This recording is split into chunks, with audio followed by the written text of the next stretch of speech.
This is Gresham Harkless here with Teach a CEO. And of course, we like to teach entrepreneurs and business owners about certain aspects of their business. And today we actually have a guest with us. We have Mr. Barry Parker. Um, Thanks for joining us, Barry. Quite welcome. Thank you for having me. No problem. What I wanted to do, of course, at Teach a CEO, we like to teach entrepreneurs and business owners about different aspects of business. And of course, we have Barry Parker here. And I wanted to.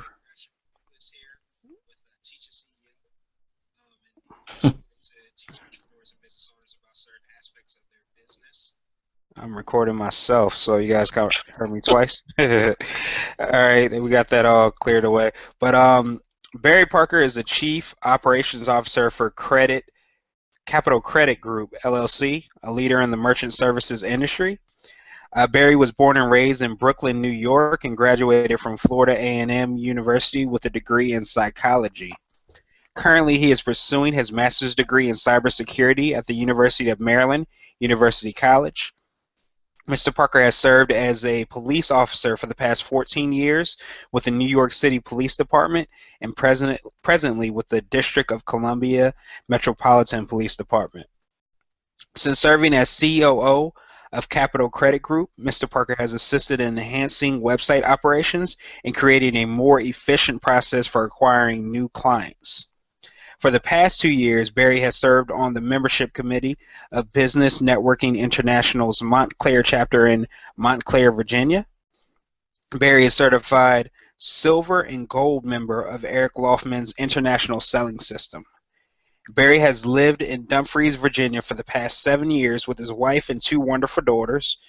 He enjoys the practicing martial arts, great food and conversation, traveling, and is currently working on bettering his golf game. So without further ado, I want to introduce Mr. Barry Parker. Thank you very much for the introduction. No problem. And if I could just say one thing before I get into talking with you, Barry, I just want to thank you for, of course, taking time out. But I actually spoke with Barry probably about 2 or so weeks ago. And he gave me a lot of great advice about my business and different ways that I can kind of change some of the processes that I was doing. And I know, too, that we're both a member of, I guess we call them neighboring BNI chapters. But I know you're going to be president of your chapter, so I want to say congratulations to you on that as Thank well, you. too. I appreciate that. No problem. So just to kind of get started, why don't you tell us, I guess, a little bit more about yourself and what kind of brought you to kind of start your business?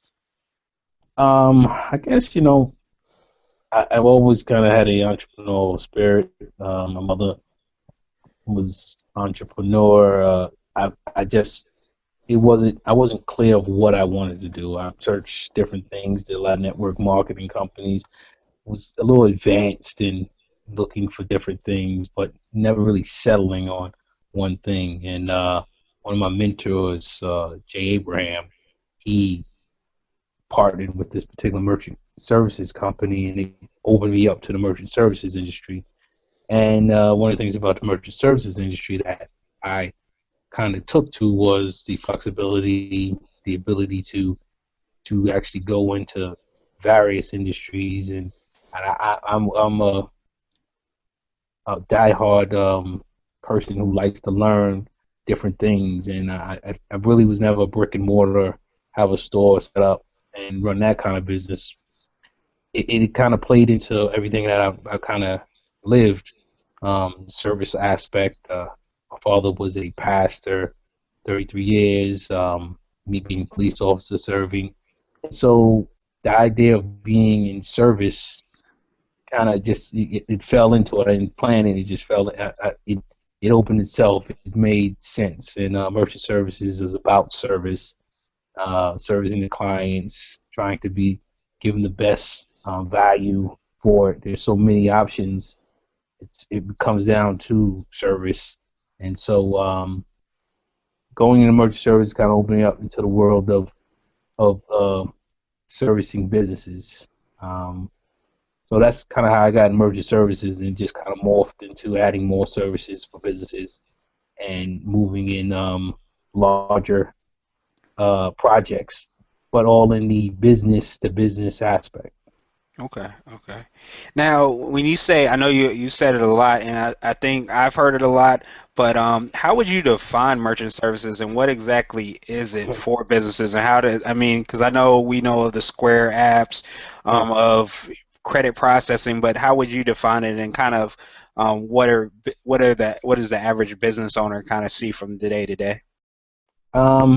It's emergency services, which is I try to stay away from it, but it's so easy to use. It works out because when you think about it, any service for a merchant is merchant services, but it's kind of been lumped into credit card processing. That's what it is. That's what merchant services has turned into. It's the ability of a business owner to accept their customers' credit cards.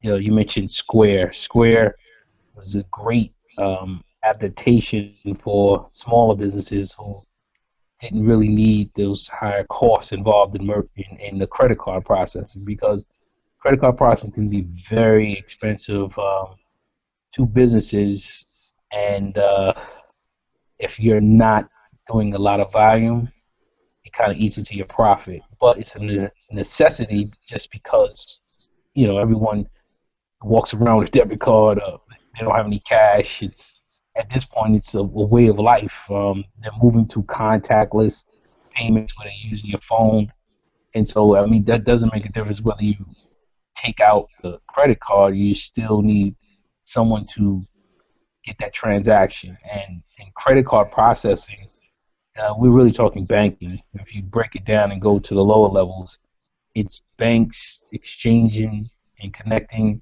your account with their account. We just use the plastic. That's the top level. The bottom level is bank to bank. You transferring your money out of that account, and they're transferring it into their account. So it's a banking to banking relationship, and each business that has a credit card, that processes credit cards, also has a bank behind it. And just as you got your card, whether it's a debit card or a credit card or some sort, there's a bank behind that card. And the cost involved is called interchange, and that interchange is the interchange between bank to bank. That's a set fee. It's advertised on Mastercard and Visa's websites. Where you have the other prices is Visa and Mastercard has fees, American Express has fees, and you have the profit. And each processor layers it differently, uh, and it can be very expensive.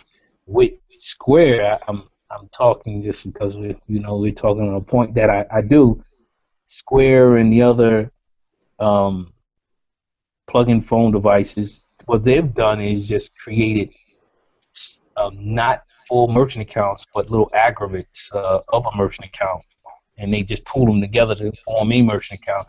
So it's cost effective. There's no monthly fees. It's a pay as you go. It's if you don't use it, you're not charged. There's no transaction fees. It's just one fee. That fee is high. Some of them are 2.75% per transaction, up to 3.15. But if you're doing less than $2,000 a month in credit card transactions, it's cost effective because you're not paying all the other fees that go to a full merchant account where you would have in the larger established brick and mortar shops. I'm gonna stop because I can keep going. Okay, okay. Well, no, thank you. I mean, feel free to keep going because I know everybody, and I am just kind of taking it all in. Um, so I guess one of the big things that I know that entrepreneurs and business owners, I guess, run into is, and I think we talked about this, is that they'll just kind of ignore the fees that they're paying. They won't actually go through and look at, I guess, they just assume that, I'm going to have to pay all this money out. But I think your company kind of helps businesses with that. Am I correct by saying that? Right, correct. One of the things that I've discovered over the course of short period of time of doing it is competition is fierce, and there's a lot of merchants that I've found that they're it's easy to just stay where they are.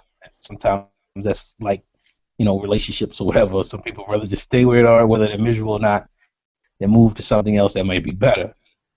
So one of the things, as I it's about growing, uh, getting, uh, growing in the industry is offering a consultative service. Consultative service is more geared toward monitoring account. It's it's not processing. So to give example, someone can process a bank or the like and stay where they are. What our company does, the interchange brokers, is monitor that account, make sure that they're not being charged unnecessary fees, that they can be avoided. We go after it, we talk to the processor, we on behalf of that business owner and say, hey, this is not necessary, this is not necessary, and we advocate basically for that merchant. One of the great things about it is it's if we don't produce any results, we're not paid. So it's a kind of watchdog alarm system, so to speak, for an account without them actually really having to move to another account, change account. So they can stay where they are, but they just kind of have us as a watchdog over their account, and they can run whatever questions they have because we're not affiliated with the processor. We're just basically monitoring the processor and making sure that everything is on the up up, and we are paid on what we save. If we don't produce, then we're not paid. So it's produced. It's put up or shut up. That's pretty much to say it. We don't put up, we shut up, and you keep your money in your pocket. So that's kind of morphed into giving something else besides just processing. Okay. Well, I mean, so I guess you're definitely talking about businesses that already have processing, that they may not even know that they could save money, but they can definitely come and contact you to figure out if those fees are more than what they could be paying. And you can kind of, I guess you have a list or a database of different processors that you can kind of determine what's the best price for that specific business. Yes, in every industry, depending on how you're processing credit cards, some people do a lot of key in where they punch in the numbers. That's the highest priced. Some people do swiping, which is the lowest price, which is the best thing to do if you can. Credit card processing is all based on the level of security, a level of potential fraud. The idea is if you have the card and that customer swipes it, then that's a card present transaction is less likely it's a fraud base. So you pay a lower fee. If you key in, there's no idea really on the processor side that you actually had that card. Maybe you stole the card, maybe you got the numbers. So you key in, so you pay a higher a price for that. Um, so each, and there's over 300 different card um, categories, and each one has their own price. American Express, a lot of businesses don't like to take them because they say it pays the privilege to have American Express. It also pays to for American Express because they're so costly. And the benefits that come along with those fees are kind of built into that cost.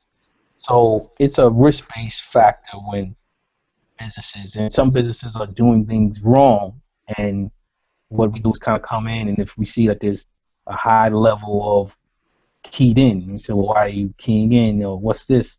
And you may need to change your account to something called a mail order telephone order, which you won't get keyed in because that's geared toward a lot of telephone orders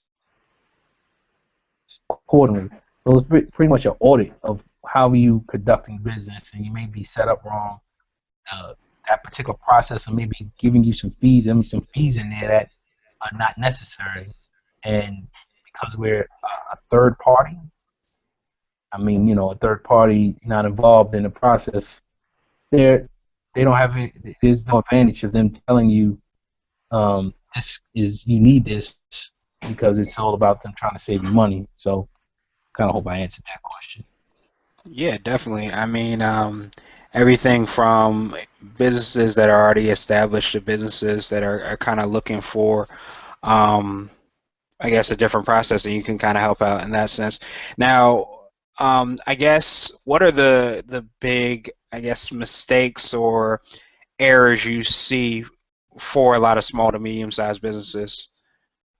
I think the biggest thing is not um, securing the networks.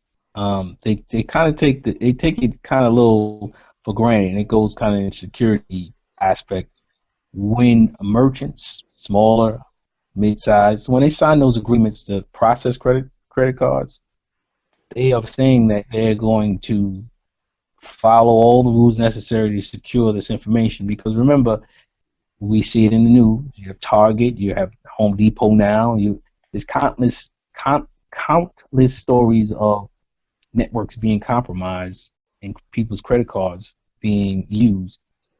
If it comes to find out that those companies did not do enough to protect it, they didn't follow a base set of rules, then they're going to be held liable. And I don't know, especially smaller businesses, I don't know if they could take $100,000 hit from the credit card industry for failing to change the password on their router. And these are the things that, the credit card, the banks that you sign these agreements with, they expect. These things, there's actually a test. It's called payment card industry uh, security standard. And every year, if you accept credit cards, you are obligated to do a test, and the questions on, are you exposing customers' credit cards information? Is it sitting on the side? Have you changed the password router? How are you processing credit cards? Is it over the internet? Is it a phone? So these are things that is expected, and I find a lot of small businesses, because they have so many hats. You know, they're trying to get business, they're trying to run their business, they're trying to do everything, because it's if one person that kind of falls to the side, and it's not even the operations, it's not even given the operations, it's just not done. And I've seen it countless times in businesses from, we consider small to even large. And hackers, people who want this information, they know that small businesses are great targets, because they don't have time, or they're not thinking about it. The majority of them are not. That's not on their radar. They're not. That's not. They're trying to get a job. They're trying to get the next client, and so that's not priority, to make sure that these security things are in place, and they can be held liable. Now there are actually insurance companies, and even some processors are offering uh, a monthly, payment for insurance, just in case data breach, and they're not held liable, or that pays for it. So because of it's so prominent in news stories, and it's happening so much, uh, even though it's in the news, the business owners still are not necessarily on it, and some of them don't know what to do, and they don't want to take that necessary step to, like, maybe even hire somebody to come. So I think that's a big one I see, um, as far as small businesses dealing with credit cards. Okay. Okay. Yeah, that's definitely, I mean, if it's happening to, the larger Home Depots, Targets, I imagine that a lot of small business owners are just kind of turning a blind eye, hoping it doesn't happen to them, when really they can be proactive and kind of, talk to someone or talk to an expert like yourself, of course, and try to figure out little small things or maybe big things that they can do to kind of, I guess, shield themselves against those hackers or whoever's trying to get that information. Yes, it's not really that. It's like locking your door. If you don't lock your door, it's easy for somebody to just turn the handle and open up. Exactly, exactly. So I know you mentioned too, initially you were talking about Square or PayPal or all of the mobile, I guess, processing systems. You mentioned that if you're not spending, I guess, if you're not processing more than $2,000, then maybe that's the way to go. Am I Uh, correct to say that, or should you do another opportunity, or can you, I guess, expound upon that a little bit? that's the price point. That's the threshold. The 25, 2,000 to $2,500 uh in actual credit card processing, and you could it's not even it's a math equation. If you're paying 2.75% per transaction, and once you get beyond this 2,500, and you do the cost comparison between having a full account, full merchant, and full credit card processing account as opposed to a Square or a PayPal or Paymo or whichever one of these you choose, you see that you can lower your cost per transaction ridiculously because it doesn't. The Square and these other ones do not take in account that a debit card is cheaper in a full account than in Square. Square just charges you the flat rate. It's 2.69, but in actuality, the true cost of that card could be as well as uh, 30 cents, so 40%. So I mean, you're paying almost 200% increase, but it's a trade-off. You don't pay any extra monthly fees. You don't pay any transaction fees, badge fees, anything else. You just use it. But as you start getting more and higher revenue, then you're paying more than what you should be paying because now you go into now you get to the true cost. So it's almost a graduation of you can be cost effective at the 2,500 at the range, then it becomes okay. Well, now I'm making more money, I'm making more revenue. Now I can get to these lower prices that are being offered for making that. So you really have to weigh in, and I don't know if a lot. I don't really haven't seen. There's a lot of companies that don't understand that, but if you do the math, it's clear and it shows you what you're paying too much money because you can pay a lower rate by getting a full account. You're adding fees, but even when you figure those fees in, what your total cost is, it's still going to come out a cheaper effective rate, which is the total cost plus total transaction times 100, it's still going to be lower than that one transaction fee. Right, that makes sense. That makes sense. So it's all a lot of it is just kind of doing, I guess, the math, and I'm sure that's something that, of course, you do. So when you say you meet a client or a potential client or customer who's having who is trying to look at their processing, whether it's existing or is not, what is the process that you take?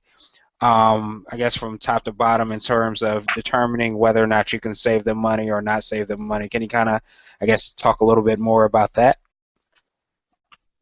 Yes. Let me just plug my phone in. Okay. Um,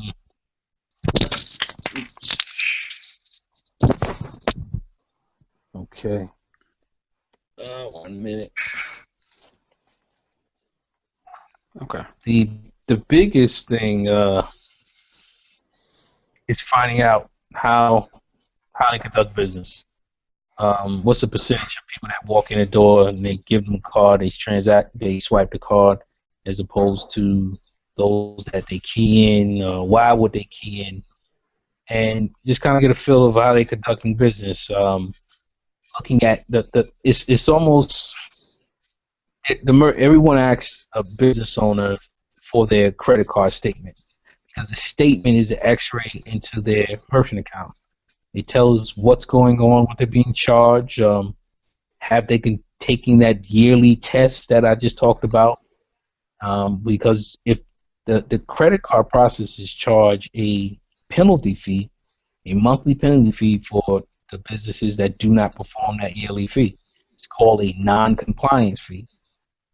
And so that lets me see what they're doing, they're non-compliant, what their rate, what they're being charged, how. So it's an assessment, and it really doesn't really come until you look at that statement. But initially, it's have a conversation with the owner and kind of get a feel of what they want to do, what's important to them. Is it lowering their rate? But because to be honest, there are some business owners that don't really care about what they're paying. They know it's necessary and they just pay it. They'd rather just have great service. So just trying to find out what is important to that business owner, and then looking at their merchant statement, looking at what the percentages of the that they're doing by swipe, I said, as well as keyed in, as well as do they have a lot of international clients, because that also plays on how they should be set up. Do they have a lot of clients that are charging back or returning things? Because even as a business owner, when a customer swipes their card, they have almost 18 months by their credit card contract to return that. And so you purchase something, so your client purchased something for 200,000 in credit card, you may have spent that. 18 months later, they've said, "Oh, I've dispute this charge." It is the obligation of that store owner to prove that no, this client did charge this and it's correct. And, Oh and wow, yeah, so I didn't know that. it's not a done deal. It's all about the customer. That credit card, using that credit card gives certain people advantages. And American Express is very good at taking care of their clients. That's one of the reasons why it costs so much. They will quickly return that feedback, and then it's up to that owner to dispute it. Yeah, so that owner may have a deduction somewhere down the line for the amount that would dispute. Could be $2,000, could be a lot of money, and so making sure they have clear policy in place, that they keep records, that they maintain a copy of the receipt if they get anything signed. Do they do internet transactions? So it's a conversation to see how they conduct business, see what their process is, and just try to get a feel, and then from that point make recommendations, make you know suggestions on what's the best route, where they should go, and either do a comparison if they're looking to switch, do a comparison on cost savings, and then go from there. And if they are looking to stay but have monitored, still take that statement, have it reviewed, and see exactly how much they can be saved, how much can be saved, and then we go from there. So everything kind of falls off of getting that merchant statement. That's why so many processors, they want to see the statement because it kind of gives them an X-ray into that processing account. Right, that makes perfect sense. I mean, it's similar to like having a business plan, how you want to know exactly where your business is going, what you've been doing. I can kind of see that being exactly the same.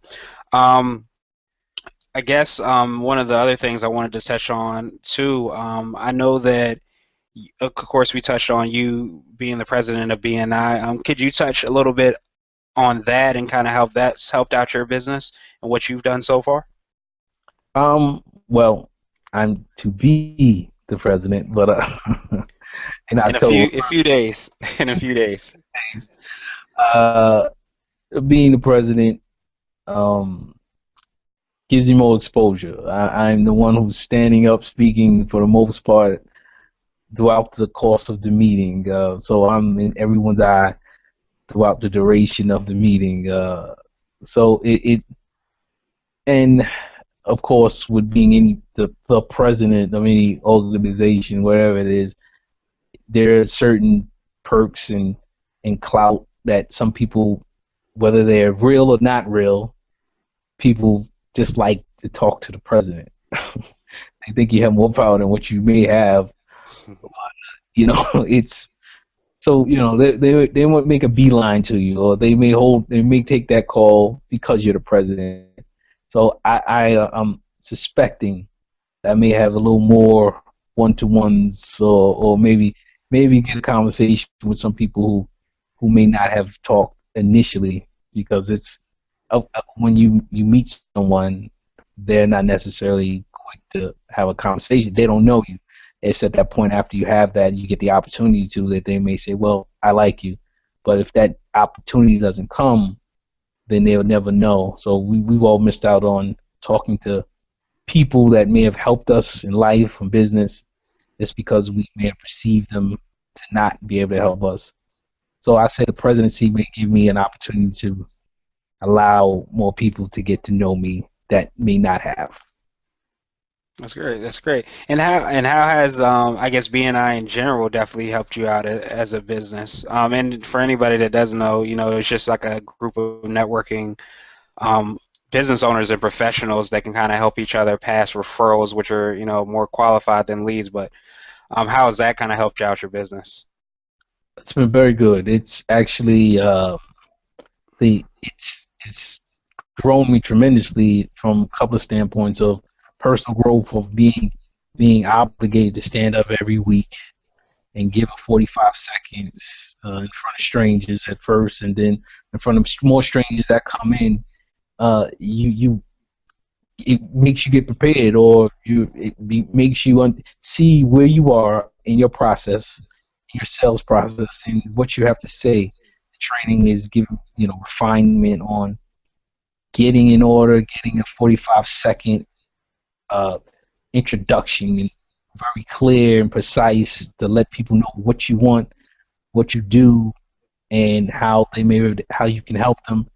The networking, it's been again. I would not have probably have sat down and had an opportunity to talk to most of these businesses in the area if I did not wasn't not a member of my chapter, because we have some bigger small businesses, but if I'd have just knocked on the door, and I'm competing with everybody else knocking on the door, but as a chapter member now, there's something that comes with it. We've 52 weeks. We meet once a week. We have outings. We have mixers where we go. We have functions. People have fundraisers, and so you develop that relationship that's very important in networking, and a level of trust to be able to refer, and you get to know them personally, and whether you want to refer them, you get to know them business wise. You get the family, and so it helps break down walls that would may have been more difficult for me to climb. May have taken me a lot longer, and having an opportunity to be a member of one chapter opens up the doors for other chapters to sit and meet and just have a dialogue with a lot of businesses that just come and get cold. It would have been a longer process to even sit at the table. Not to say that I've closed all the business, but I had an opportunity to sit down. And if you get the opportunity to sit down, that's all you can ask. After that, that's on you. Exactly, exactly. I definitely agree with that. I guess, did you have anything else as far as advice that you would give to business owners, especially from a merchant services standpoint, on what they should do, any kind of actionable items that you think that are homework, as we could like to call it, that you would give to entrepreneurs and business owners? If you don't know, one of the things I say is, if you don't know your effective rate, that is what your cost is. You should find out. There's enough information now with the Google search engines. You can pretty much find out anything you need to know about your merchant account, your total processing value, cost for that particular month, times that by 100. That number may be 2.8, maybe 3.1, maybe 6 point anything above 2 point something. There's something wrong. Um, you need to know that, because that is what everything is based off of, and those costs are all absorbed. When you do that equation, you know what your each transaction is costing you. Figures and factors and everything else. So of course, each month, and that you need to do that monthly, because there's some months that you may have some fees that may not have been factored in. So it varies, but you need to know that, and that's just something that you should do. Review your statement every month. Your credit card processor uses that statement to pass information, on what they may be charging you. And there's a big paragraph on most of those statements that tells you there's some new fees coming. Or if you don't do this, you agree to this. And there's a lot of owners that keep this in the envelope. They don't open it.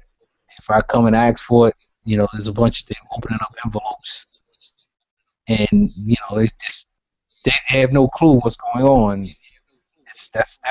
That's the communication line between you, the credit card processor, and you, and they pass that information on, and you start getting charged for things because you didn't either contact them, and they have obligated to send out a 30-day notice prior to you being charged for any new things. It has to be posted, and most on your merchant statement, your credit card processing statement. But if you don't review it, then you agree to it by not saying anything, which is what most legal obligations fall into. You don't respond by 30 days, and you agree to this, that you are compliant, that you want to do this. So I suggest to know your effective rate, look at your statement, and if you're being charged this non-compliant PCI fee, this non-security applying fee, depending on your process, you could be charging $19 a month because you didn't want to take a test. You do the math. That's extra money that you can use to grow your business, to putting something else that you're just giving because you don't want to take a test. And the test sometimes is confusing, but if that's where they call somebody. That's where it's like, listen, I need some help on taking this. It's designed to secure your network, and there's no reason for you to be charged a non-compliant fee. That's one of those just you're throwing money because that's your choice. That's something that you, as a business owner, something that they could do today, and that stops. Please do the PCI effective rate. Look at your statement. Swipe your cards. If you can swipe, swipe. And if you can't, then you key. But swipe first because it's cheaper. I think those are on the credit card processing side are some of the important ones to quickly get a change in in your rate as well as being aware of what's going on with that particular process. All right. Well, thank you very much. Was there any other advice that you would like to give to any business owners and outside of merchant services? Um, know your profit and loss statement. Have a profit and loss statement. Know where your money is going because that plays in when you're trying to get a loan. Kind of in essence, have your paperwork in order. And it's easy when either you're looking to get some. If you're looking to grow your business, you need some money for operating expenses. You need to do something to purchase something. Whatever direction you go, you're still going to have there's certain things that you're going to need, and having that stuff immediately in place, someplace makes it easy and a smooth process. And I find a lot of smaller businesses don't have that. It sometimes pays to just have an accountant or bookkeeper that can have that. So it's almost worth it to have a quality bookkeeper or accountant that you have access to and you have these files. So you can easily just say, listen, I need this for this. I need to put this together. And a lot of small businesses are not, their office is not together and their paperwork is not together. And that is what causes declines and other things when it comes to growing their business. They're looking for money. And that, whether they go to the bank, and in the banks, they have a long list of things that they require. When you go outside of the bank, there are also some requirements, and there are things that they need to look at. And if that's not in place, it slows the process down, and it just inhibits everybody. Um, and so that's very important. And I'll just add for the merchant side, that merchant account also is in revenue. If you need cash, it's expensive, but it also does not go on your books. Cash advance, they're very expensive. You might think cash advance for car payments and all that. A merchant account what it is just a basically that process may purchase in future credit card sales, and they give you money up front. You pay it back each day as you conduct transactions, whatever that percentage is. If you're going to go that route, as far as needing an infusion of cash, and you don't want to go to the bank, just know what you can afford. If you're taking if you do a cash advance and you get $25,000 and they're taking 25% of your daily credit card sales, is your profit good enough for you to afford that 25%? And so you have to weigh it. You're going to pay much more money, but you also look at, do I need this on my booking? If I'm doing something, do I want to show on my tax returns that I have this loan? It's not a loan. You basically, they're giving you money and you're paying it back through your merchant account. So there's advantages, there's things to consider. It's not the worst. It's a form of getting money to grow, but use it to grow. And what are you going to take? What are you using that money for? If you're using it to go on vacation, there's no return on that except relaxation. If you're using it to buy a piece of equipment that's going to put some money in your pocket, then consider it. So everything needs to be considered, and what's the return on it. Those things are going to the money part, the loan part, but it's all about keeping documents in order to be able to get to them quickly if you need to go to another direction and grow your company.